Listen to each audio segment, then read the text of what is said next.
I found out the worst way. It wasn't a scandal. There was no screaming, no perfect scene for someone to film. Just a detail too small to justify the size of the damage. A name I didn't recognize lit up on his phone while he was in the shower.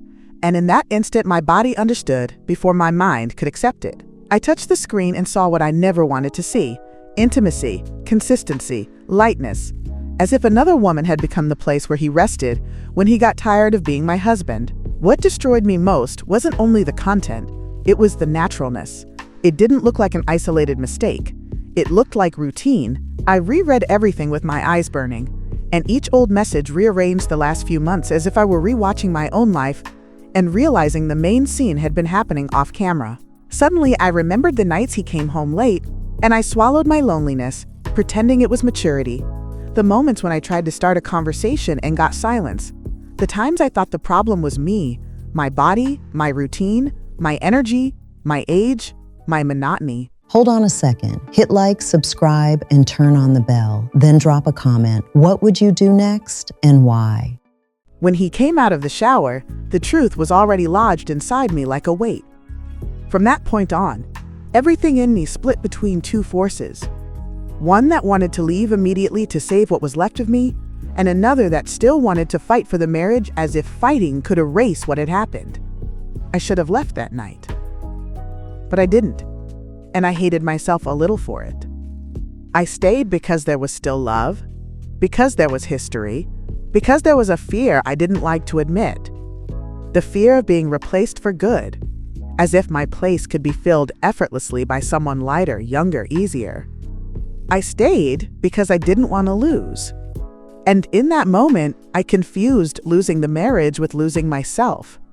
That's when a dangerous idea began to form inside me, disguised as a solution. I thought that if I could win him back, if I could make him look at me the way he used to, if I could become the obvious choice again, he would leave the mistress. I turned my marriage into a silent competition. I changed small habits, as if small habits could rearrange a disaster. I woke up earlier, kept the house with a meticulousness, took care of my body, chose new clothes, perfumes, details, and behind it all, there was a humiliating question I didn't want to say out loud. What does she have that I don't? I became a calculated version of myself. I started smiling at times when I wanted to cry. I offered lightness as if lightness were a currency capable of buying fidelity. I became more attentive, more available, more patient, and at the same time I felt an underground rage. Because part of me knew I was rewarding the man who had hurt me.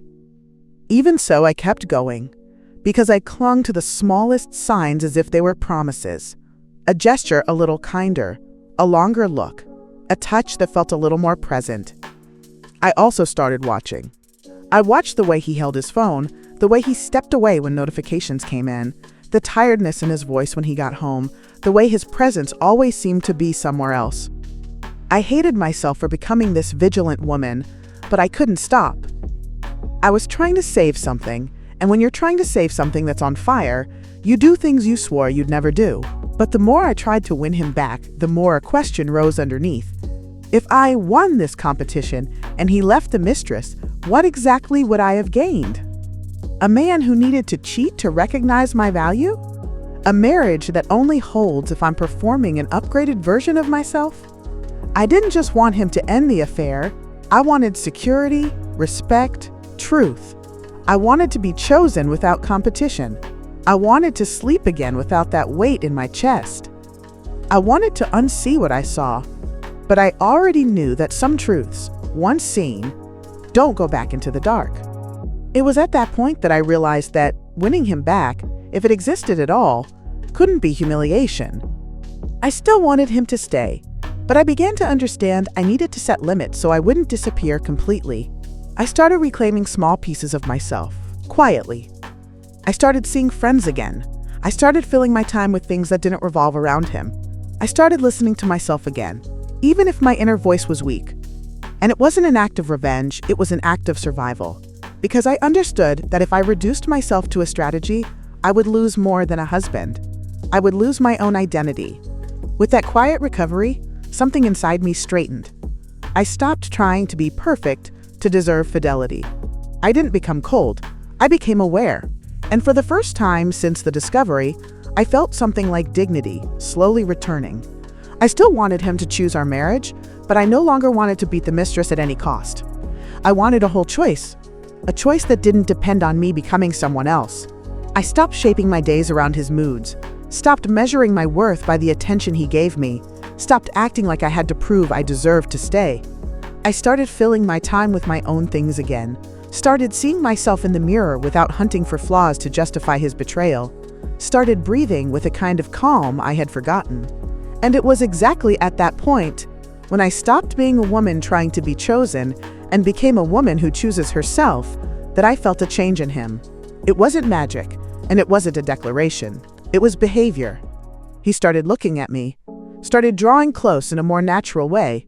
I noticed small things rearranging, the way he came home and stayed, the attention to details. And the strangest part was that I wasn't begging for it anymore. I was simply living, and he seemed to understand I was no longer standing in the same place, waiting. Little by little, the signs that were eating me alive began to disappear. His phone stopped buzzing at strange hours. The trips to handle something became rarer. Excuses became unnecessary because he simply started arriving on time. I noticed because I knew the feeling of waiting. In the end, what marked me most wasn't him coming back. It was realizing the turn began when I stopped abandoning myself.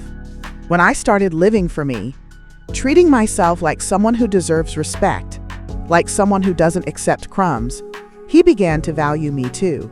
Almost as if my posture had reminded him that I wasn't a place you step on and stay. And even with that improvement, I understood something I hadn't understood before. I hadn't only regained a more present husband, I had regained myself. And that, yes, was the kind of victory no one can take away. If that ending caught you off guard, don't stop here. The next story begins with a message, and nothing is the same after it.